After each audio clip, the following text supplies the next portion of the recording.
Your garden beds are lying to you. That neat row layout you copied from every gardening book is quietly stealing your harvest, your water, and your weekends. A keyhole garden isn't just a raised bed with a fancy shape. It's the same design African farmers used to feed entire families through drought years. And it can triple your harvest while cutting your growing space in half. Today, I'm going to show you exactly how to lay one out, what to plant where, and the mistakes that kill most first attempts. Stick with me till the end because item number 6 changed everything for me. Let's be honest about what traditional garden beds are actually costing you. The average home gardener spends somewhere between $300 and $500 a year on soil, amendments, fertilizer, mulch, and water. And most people are still walking away with sad tomatoes and a bag of yellow lettuce.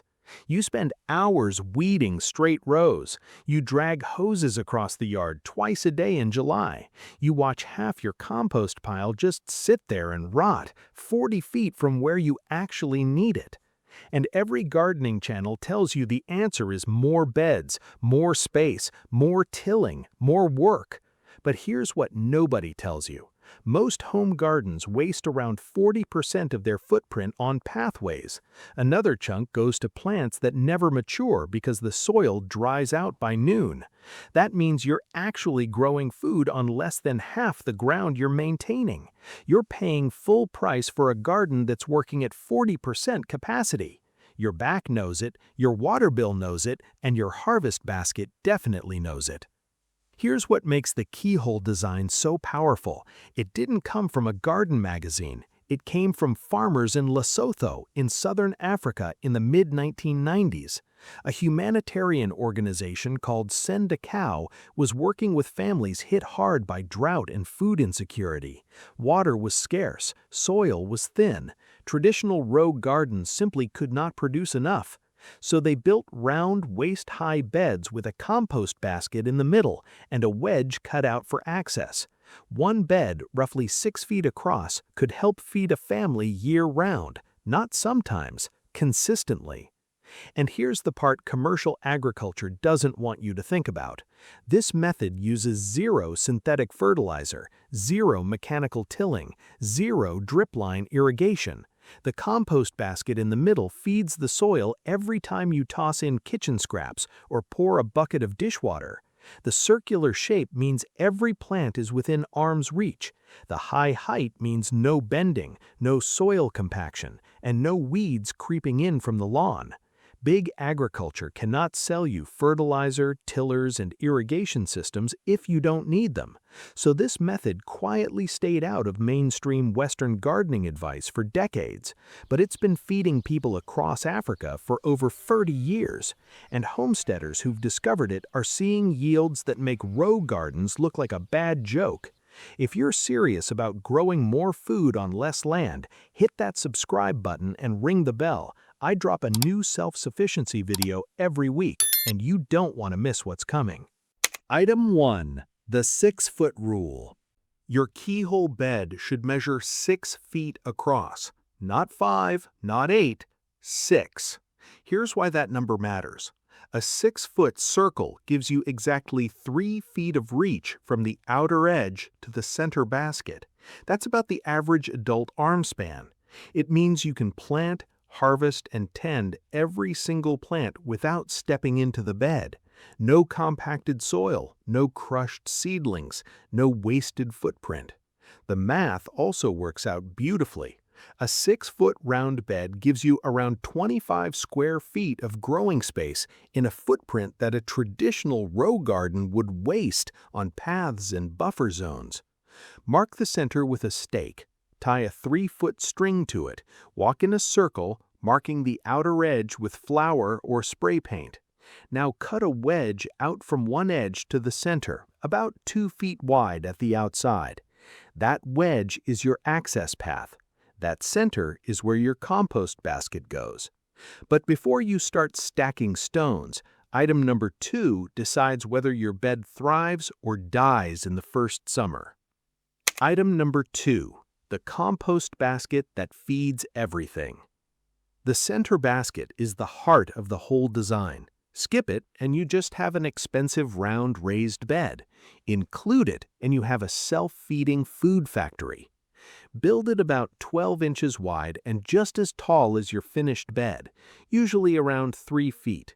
Use chicken wire, hardware cloth, woven sticks, or even an old laundry basket with the bottom cut out. Every day you toss in kitchen scraps, coffee grounds, eggshells, grass clippings, and even gray water from rinsing vegetables. As that material breaks down, nutrients leach outward through the soil in every direction. Your plants literally grow toward the food. Bio-intensive systems that cycle nutrients on-site can dramatically cut external fertilizer needs, often by more than half. That's real money back in your pocket year after year.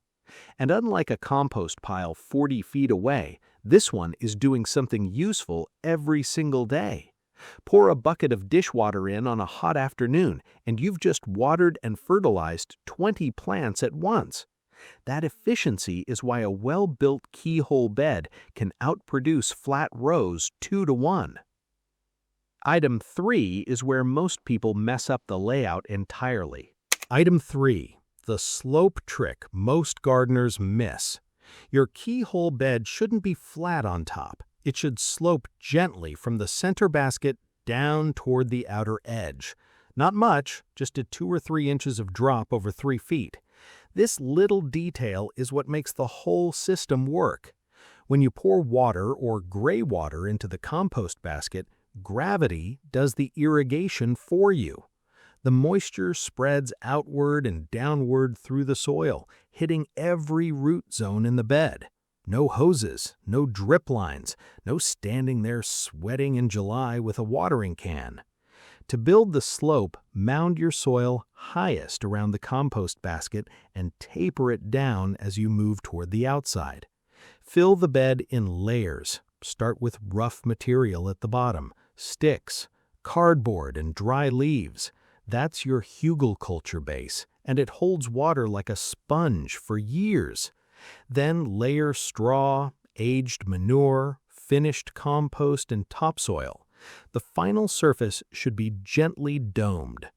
This is exactly how those original Lesotho beds survived droughts that flattened conventional gardens in the same region. Get this slope right, and your bed practically waters itself. But item 4 is where you can double your yield without adding an inch of space. Item 4. Vertical stacking for triple output. A flat garden grows in 2 dimensions. A keyhole bed grows in 3. The raised sides and central mound give you room to plant vertically as well as horizontally, and this is where that triple your harvest claim actually comes from. Around the outer wall of your bed, tuck in trailing plants like strawberries, thyme, or oregano. They'll cascade down and cover the stone, keeping the soil cool. In the middle ring, plant leafy greens and herbs, lettuce, spinach, kale, chives, basil. Closer to the center basket, put your heavy feeders. Tomatoes, peppers, eggplant, and cucumbers thrive right next to the nutrient hub. Then add a simple trellis or an arched cattle panel over the bed, and suddenly you're growing pole beans, cucumbers, and small squash overhead too. Instead of 1 layer of plants per square foot, you now have 4 working together. Intensive vertical systems have been shown to produce 2 to 3 times the yield of flat row planting in the same footprint. That means 1 6-foot keyhole bed can outproduce a 20-foot traditional row. And item number 5 is what keeps that yield coming through every season. Item 6. Companion planting inside the circle. Because everything is packed close together in a keyhole bed, companion planting isn't optional, it's survival. Put tomatoes and basil next to each other. Basil is widely reported to repel some of the pests that shred tomato leaves, and many gardeners swear it improves both flavor and vigor. Tuck marigolds and nasturtiums around the edge to help keep aphids, whiteflies, and beetles away from your greens. Onions and garlic planted near carrots and lettuce confuse root maggots and can even deter rabbits. And here's the one that really surprised me. Plant a few sunflowers or amaranth near the compost basket as a trap crop. Pests hit those first and leave your food crops alone. Meanwhile, low-growing clover between plants pulls free nitrogen out of the air and puts it into your soil. The circular shape helps here too, because every plant is close enough to protect its neighbors. There's no long, lonely row where a pest can march down and destroy everything. It's a small, chaotic little jungle that mimics how nature actually grows food. This is the same strategy those original African farmers used to keep pests down without a single bottle of spray. Item 6 is the one that changed my whole gardening year. Item 6. Year-round growing with a cold frame add-on. This one honestly surprised me the most. A keyhole bed is small enough that you can cover it with a simple cold frame or hoop tunnel in about 10 minutes. Bend 2 pieces of PVC or metal conduit into arches over the bed, drape clear plastic or heavy row cover over the top, and clip it down. That 6-foot circle just became a mini greenhouse. Because the soil is deep, dense, and steadily warmed by the composting basket in the middle, the bed holds heat far better than a flat garden. In zones 5 and 6, homesteaders regularly report harvesting spinach, kale, mosh, and carrots straight through winter with almost no extra work. The active compost in the basket keeps generating gentle warmth as it breaks down. That means you're pulling fresh salad off your bed in January while your neighbors are paying $5 or $6 for a bag of wilted grocery store greens. Add one small keyhole bed with a cover, and you can grow real food for most of the year in almost any climate. Item 7 is the piece almost nobody talks about, and it's the difference between a good keyhole bed and a great one. Item 7. Rebuilding the bed every 5 to 7 years. Here's the long-term secret nobody warns you about. A keyhole bed is not permanent, and that's actually good news. Every 5 to 7 years, the internal layers settle, the hugelkultur wood breaks down, and the bed sinks a few inches. When that happens, you don't tear it out, you rebuild it right in place. Pull the top layer of soil aside, add fresh sticks, cardboard, leaves, and manure into the middle. Cap it with the soil you set aside, plus a wheelbarrow of fresh compost. In one afternoon, you've refreshed your entire growing system with materials you already have on the property. Zero cost, zero store trips, zero synthetic inputs. Compare that to raised beds that need new bagged topsoil every couple of seasons, or in-ground gardens that need constant amendments to keep producing. A well-maintained keyhole bed can produce food for decades on almost nothing but kitchen scraps and gray water. That's real self-sufficiency.